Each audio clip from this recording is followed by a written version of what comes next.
Shalom, perkenalkan nama saya Zelanisha Farlin dari kelas 12 IPS Percepatan.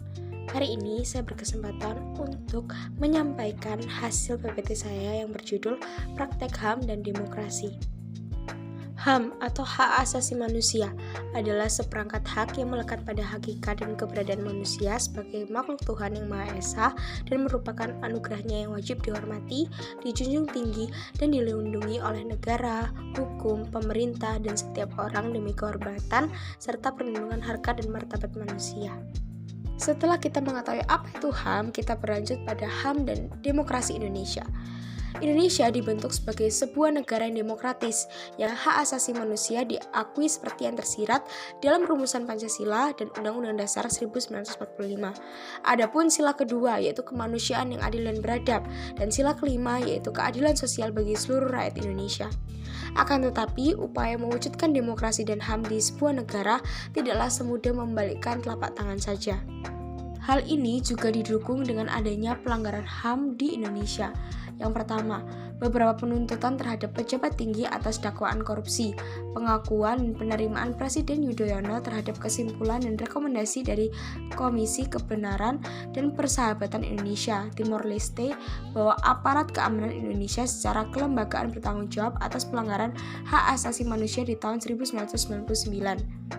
Contoh kedua, Mahkamah Agung memperkuat putusan hukuman 20 tahun penjara terhadap Poliorpaus Budihari Priyanto atas pembunuhan Munir Said Talib pada tahun 2004. Laporan tahunan pada tahun 2008 tersebut menggambarkan suramnya kondisi hak asasi manusia di Indonesia.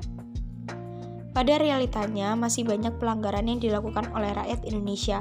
Hal ini tidak mencerminkan adanya rasa saling menghargai dan menyadari keberadaan negara demokrasi, yang dimana hal ini juga sudah tertulis pada Undang-Undang Dasar 1945 ataupun pada Pancasila.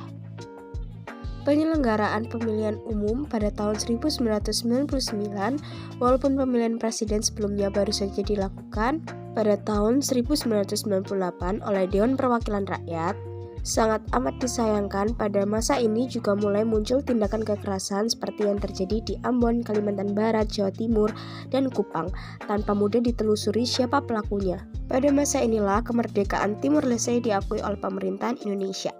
Kemudian terdapat perubahan, yaitu pemilihan umum yang lebih demokratis. Pemilu presiden dan legislatif dilakukan secara langsung oleh rakyat. Selain memilih presiden, wakil presiden, anggota dewan, juga memilih anggota Dewan Perwakilan Daerah.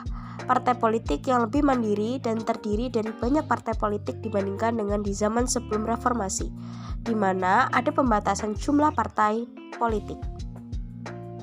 Pada masa perjanjian lama, Allah memerintahkan Musa mendirikan kota-kota perlindungan, sehingga orang yang tidak bersalah dapat hidup dengan aman.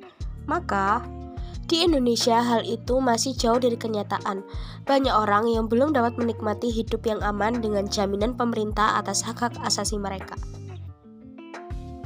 Untuk mencapai demokrasi dan hak asasi manusia, seluruh pihak yang terlibat harus sepakat bahwa keadilan harus ditegakkan dan kepedulian terhadap sesama memang mewarnai keputusan yang diambil dan tindakan yang dilakukan. Sikap demokratis tidak tumbuh dengan sendirinya, namun harus dipupuk sejak dini. Diawali dengan memupukkan sikap mengasihi sesama, tidak menganggap diri lebih istimewa daripada orang lain. Adapun beberapa hal yang bisa kita ajarkan kepada anak-anak pada generasi muda. Yang pertama, sejak dini orang tua perlu menerapkan pola asuh yang demokratis, yaitu memberi kesempatan kepada anak. Penghargaan kepada pendapat anak akan memupuk rasa percaya diri anak, yang dapat berakibat pada munculnya rasa menghargai orang lain juga. Dan terakhir, penghargaan terhadap orang lain merupakan sikap hak asasi manusia.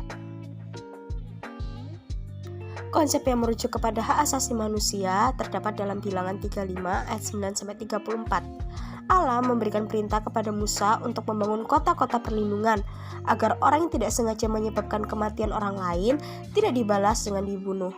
Ia dapat melarikan diri ke kota-kota perlindungan yang jumlahnya cukup banyak, yaitu 6 kota, 3 kota di sebelah barat Sungai Yordan, dan 3 lagi di sebelah timurnya. Adapun kota-kota dimaksud adalah Kades, Sikem, dan Hebron di sebelah barat, sedangkan Golan, Ramot di Gilead, dan Bezer di sebelah timur. Setelah kita mengetahui ayat firman Tuhan yang berhubungan dengan hak asasi manusia dan demokrasi, maka bagaimana sih caranya menjadi remaja Kristen dan warga negara Indonesia yang baik? Yaitu dengan memiliki tugas dan tanggung jawab untuk memantau praktik-praktik hak asasi manusia di Indonesia. Dengan berbicara, bertindak, dan berjuanglah demi hak asasi manusia. Karena pada dasarnya semua itu adalah bagian dari tanggung jawab iman kita kepada Allah yang menginginkan agar kita semua hidup dalam damai dan sejahtera. Contoh paling sederhana adalah turut serta melaporkan tindakan pelanggaran hak asasi manusia yang dilakukan oleh seseorang atau orang terdekat kita. Sekian materi yang dapat saya sampaikan. Mohon maaf jika ada kesalahan. Kiranya sebagai warga negara kita bisa menjaga hak asasi manusia dan demokrasi dan bisa membuktikan dan mencerminkan kasih Kristus di dalam kehidupan kita. Tuhan Yesus memberkati.